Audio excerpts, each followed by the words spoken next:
noite, boa madrugada para as corujas. Hoje a aula sobre alimentos transgênicos, monitoria de bioquímica dos alimentos. A primeira aula que nós tivemos sobre alimentos orgânicos e agora o outro lado da moeda, que são os alimentos transgênicos. Relembrando, os orgânicos não utilizam nenhum meio químico, é como se fosse o tipo mais primitivo do que você pode tirar da natureza. Não tem aditivos, não tem pesticidas, fertilizantes, aditivos conservantes, aromatizantes, então nada, nenhuma modificação, nada. Já os transgênicos são aqueles que tiveram seu genoma modificado, atribuindo-lhes novas características ou alterando alguma característica já existente, através da inserção ou eliminação de um ou mais genes por técnicas de engenharia genética. Então, aqui já não estamos falando só do meio ambiente, da natureza, de uma coisa que acontece espontânea. Estamos falando de alterações laboratoriais. Contexto: o Brasil é o segundo maior produtor de transgênicos do mundo. 50 milhões de hectares de transgênicos plantados. Os principais são soja, canola, milho, alface e algodão, não só para o Brasil, mas também para exportações. E aí temos uma coisa um relato que foi datado de 2020, que a tendência é duplicar a cultura transgênica nos próximos 50 anos. Quando Débora deu essa aula, ela apontou para essa afirmação e disse assim: já dobrou. Então, a tendência que era de duplicar nos próximos 50 anos, acabou dobrando em menos de 5 anos. Por conta, principalmente, da demanda do mercado. Problemas relacionados ou problemas que gerem a necessidade de transgênicos. A dieta humana é reconhecidamente rica em calorias e deficiente em vitaminas e minerais. Deficiências de ferro e zinco, por exemplo, um problema de saúde mundial, especialmente para as pessoas com alimentações dependentes de cereais e leguminosas. Soluções para essas deficiências: biofortificação. A ciência transgênica. Biofortificação, por exemplo, batata e farinha de trigo com ferro e ácido fólico fortificados. Então, temos a plantação de batata, temos a farinha de trigo e, em laboratório, são fortificados ferro e ácido fólico na constituição desses alimentos, para que quando os consumidores consumam esses alimentos, eles tenham aí o melhoramento, né? Eles tenham aí a dose de ferro e de ácido fólico que o corpo precisa, sem necessariamente precisar fugir dos seus consumos alimentares padrões. Embrapa Bioforte é o programa de fortificação para pessoas e programas de fortificação para pessoas com seletividade alimentar. São os sistemas, a Embrapa Bioforte, né? É o sistema que trabalha com essa ciência de biofortificação. Alguns exemplos do que vem da Bioforte: biofortificação do feijão comum, biofortificação da batata doce Beauregard, que é a do feijão, não vou saber especificar, mas a dessa batata dá pra ver pela cor dela que ela é uma batata doce rica em caroteno, que são compostos bioativos que o corpo necessita, por serem anti-inflamatórios e cuidarem da nossa saúde.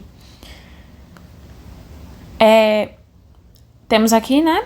Solução, ciência transgênica, melhoramento natural. Estudos, então não precisamos necessariamente mexer na planta, mexer no gene daquela produção para que ela seja melhorada. A gente pode trabalhar trabalhando com os melhores, selecionando, né? Melhoramento natural. A gente estuda a árvore genealógica das plantas, de onde essa planta veio. Ela já foi modificada alguma vez? Estuda várias gerações dessa mesma planta, ver qual o melhor lugar para o desenvolvimento dessa planta e reavalia. Então, ó, autopolinização. A gente cruza e gera essas daqui. E quando cruza de novo, temos essas e temos esse tipo. A gente anula esse tipo e trabalha apenas com as de melhores qualidades. Esse exemplo é só para mostrar para vocês mais em relação à árvore genealógica. Então, se temos, acho que o exemplo mais simples, principalmente para quem estudou isso no ensino médio, não necessariamente todos, mas quem viu sobre genética, lembra sobre Mendel estudando vagens. Então, se um produtor decide que as melhores vão ser as que não são murchas, as que não são enrugadas, são as que são inteiras e maciças. Então, em uma produção, a gente isola as que são enrugadas e as que são maciças, redondinhas, a gente vai e, por exemplo, aqui, ó, tem uma enrugadinha e uma maciça. Nas produções seguintes, temos as maciças e várias enrugadinhas. As maciças e uma enrugadinha. Essa daqui a gente deixa para trás e reproduz apenas as maciças. Se tiver uma enrugadinha, a gente anula e trabalha só com essas. E assim vai. O melhoramento natural é a seleção que nós mesmos, como produtores, fazemos, sem as técnicas laboratoriais. Já as laboratoriais, temos dois tipos. Temos a transformação indireta e temos a transformação direta. Eu vou explicar primeiro a direta porque ela é mais fácil, que é o método da biobalística. Ele é um método industrial e ele acontece de maneira instantânea. Então, quando a gente quer alterar um gene, alterar uma característica de maneira instantânea, geralmente a gente trabalha pelo método da biobalística, que é o quê? É você literalmente atirar os genes que você quer no gene da planta. E nisso, fecundar a planta, fazer a planta nascer. Então, você bombardeia aquela planta com os genes que você quer. Pode acontecer uma parte do gene não ser lançada, mas pode acontecer de uma característica não desejada ser adicionada na planta. Isso aí é uma probabilidade, é uma coisa que pode acontecer, mas que a gente usa para ter essa transformação. Se a gente quer uma característica em específico, vamos supor que essa característica seja que a planta seja amarela. Então, o gene que faz a planta ser amarela é isolado, posto numa biobalística, e essa biobalística vai bombardear o gene da planta com os genes que deixam ela amarela. Então, logo em seguida, ela vai ser fecundada, e aqui temos a planta amarela, porque essa era a característica que a gente queria. Mas talvez a gente isolasse esse gene, e junto dela ser amarela, apareceria que ela tem um gosto azedo. Então, é uma característica não desejada, mas que estava envolvida no mesmo gene, e pelo método da biobalística não tinha como, prever que isso ia acontecer ou não. Já na maneira indireta, temos o agrobactério. O agrobactério é um carreador de gene. Então, ele vai carregar o gene desejado e ir diretamente para o genoma da planta. Ele é o melhor método, por quê? Porque ele é mais específico. Mas, como dito pela transformação direta, ele não é instantâneo. Ele é uma ciência, então ele precisa ser trabalhado. No método indireto, nós temos o seguinte: temos a bactéria, Agrobacterium, e dela é retirado o plasmídio. O que é o plasmídio? É uma parcela do gene, do DNA. Então, o plasmídio é removido da bactéria e clivado com uma enzima de restrição. Então, ele é restrito. O DNA, o plasmídio, né? É clivado com essa enzima. Então, ele é como se as pontas que a gente arrancou, a gente tirou esse plasmídio. E as partes que a gente puxou, as pontinhas desse plasmídio, a gente juntasse com uma enzima de restrição, para ele não reconectar. Esse DNA, que é esse plasmídio, né, que a gente tirou, é inserido... O DNA que a gente tirou, o DNA que a gente quer...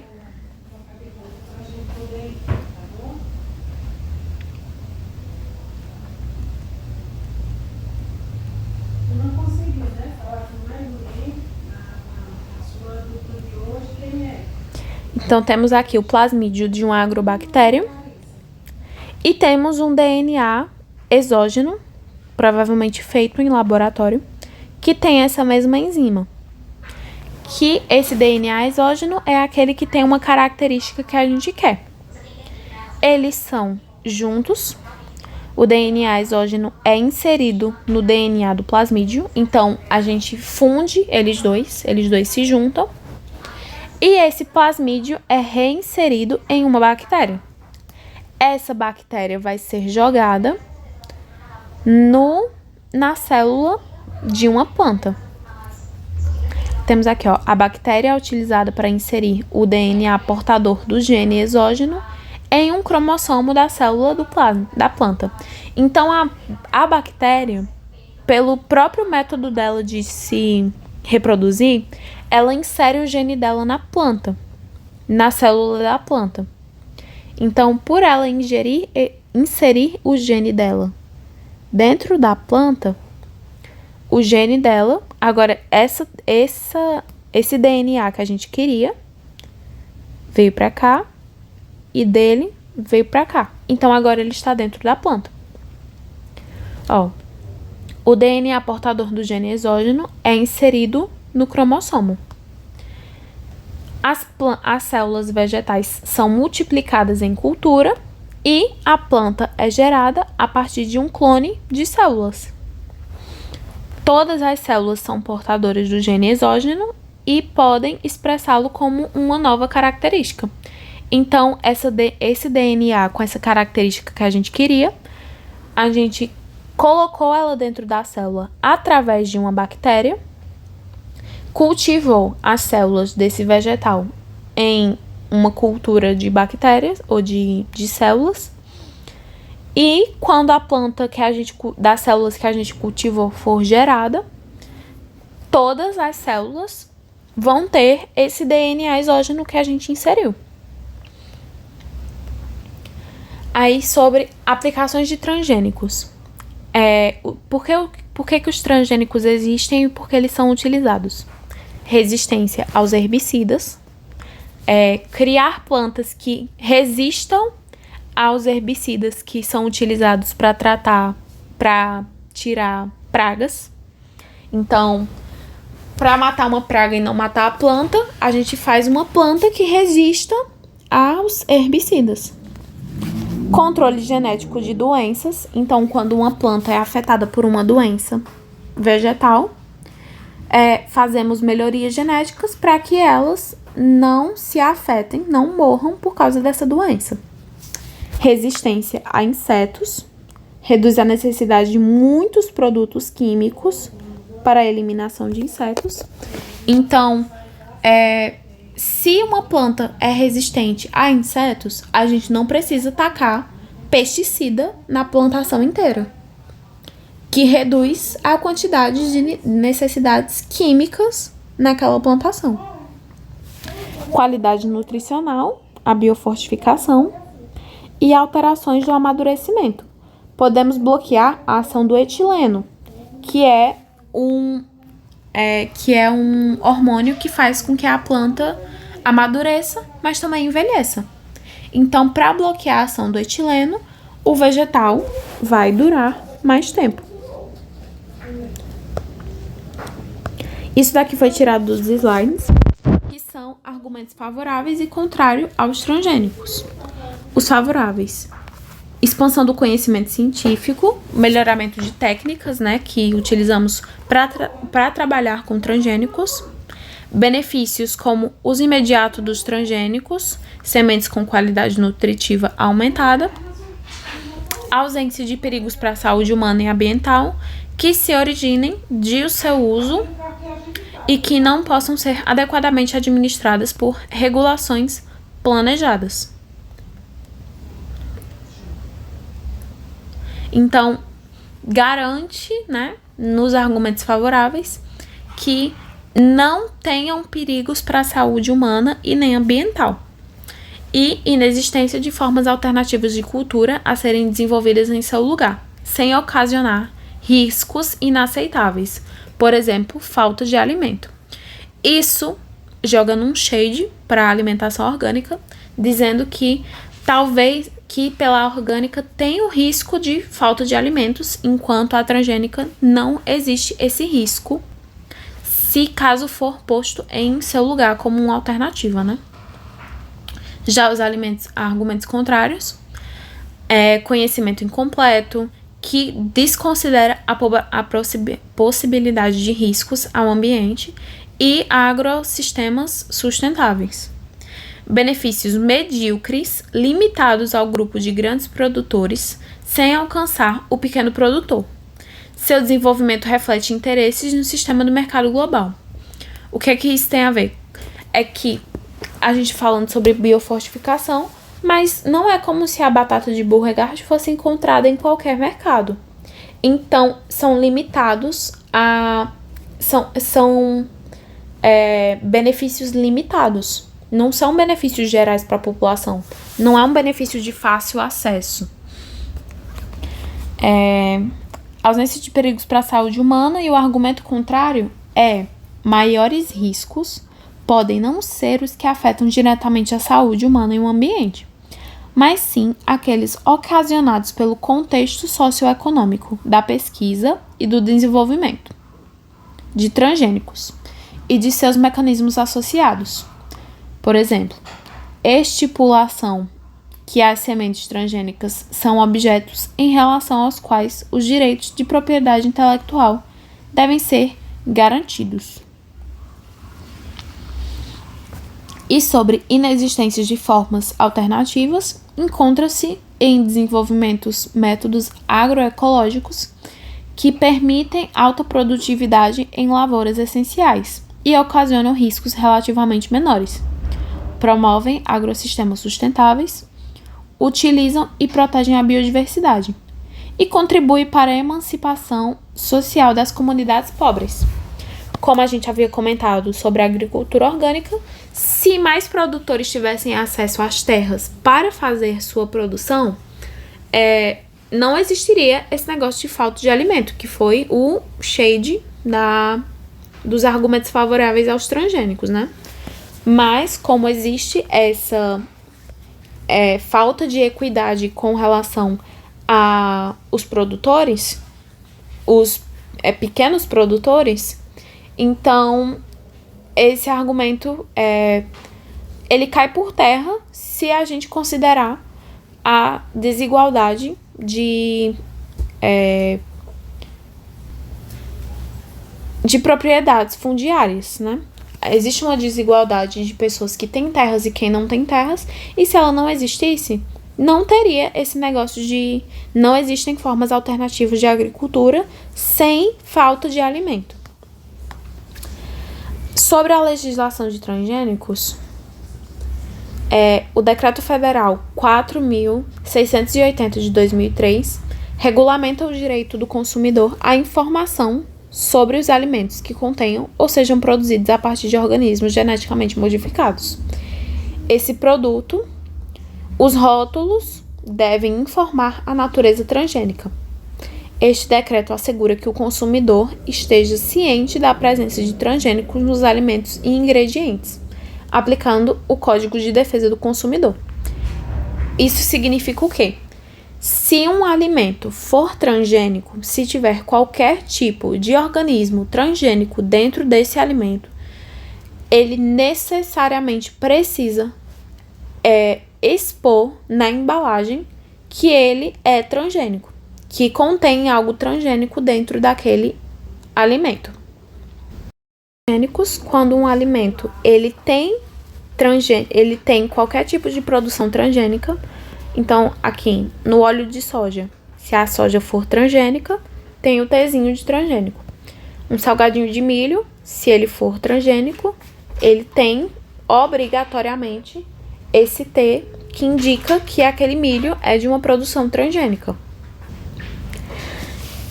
E aqui, Ministério da Justiça, a portaria 2658 de 2003 fala sobre o regulamento técnico para rotulagem de alimentos embalados. Também é importante a entrada em vigor da Lei 11.105 de 2005, que é a Lei de Biossegurança. Estabelece normas e mecanismos de fiscalização para a utilização e manipulação de organismos geneticamente modificados. Então, precisa que haja pela Lei de Biossegurança, uma fiscalização sobre aquela plantação transgênica.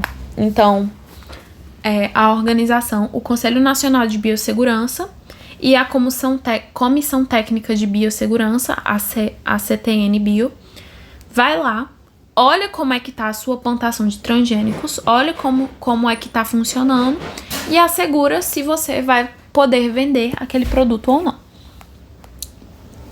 Então, aqui, CNT-Bio. Ele estabelece normas para pesquisas e demais projetos relacionados com organismos geneticamente modificados.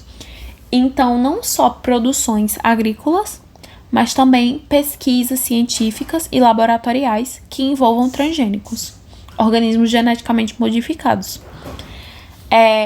A CNT-Bio também estabelece critérios de avaliações e monitoramentos de risco com relação a organismos geneticamente modificados e procede análises de avaliação de risco relativamente a atividades e projetos que envolvam OGM e seus derivados.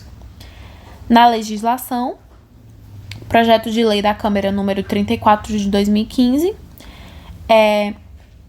o que foi que aconteceu nesse projeto de lei? Ocorreu em 2015 uma alteração da Lei de Biossegurança para liberar os produtores de alimentos de informar aos consumidores sobre a presença de componentes transgênicos, quando estes se derem em porcentagem inferior a 1% da composição corporal de um produto alimentício. Ou seja, antigamente, qualquer tipo de transgênico que estivesse dentro daquele alimento deveria ser mostrado na embalagem. Depois da portaria, depois desse projeto de alteração, apenas acima de 1% da composição total do produto. Porque às vezes, vamos pegar o exemplo Fandangos, né?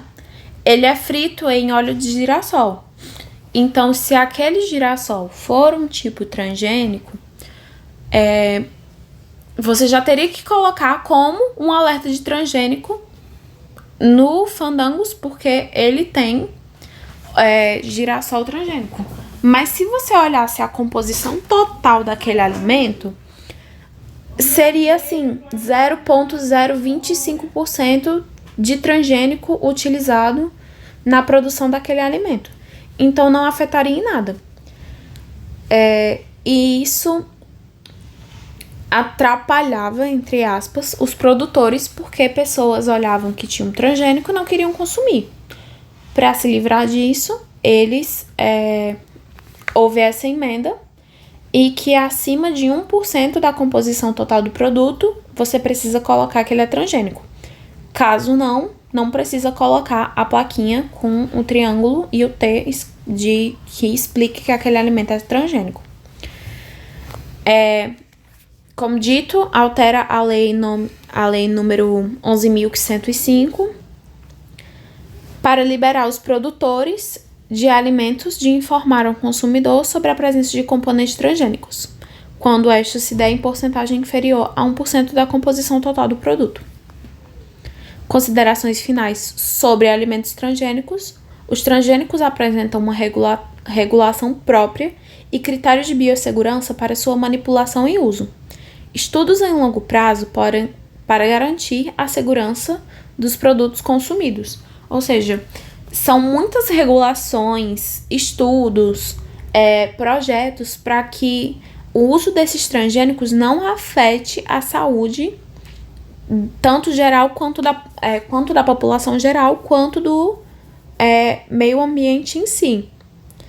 Tentando bater de frente com produções orgânicas e tentando não ser tão ruim e maléfica em relação às orgânicas. Existe uma enorme discussão sobre o seu uso, argumentos contra e a favor, o que demonstra uma necessidade de mais estudos científicos e informações, tanto dos benefícios como os de riscos dos transgênicos. Sobre alimentos transgênicos, como eu tinha dito sobre os orgânicos, é uma longa pauta com muitas discussões a serem debatidas, mas que em tópicos gerais, para conhecimento básico, dá para dar uma entendida em relação a isso. E muito obrigada para você que assistiu até aqui. Até a próxima.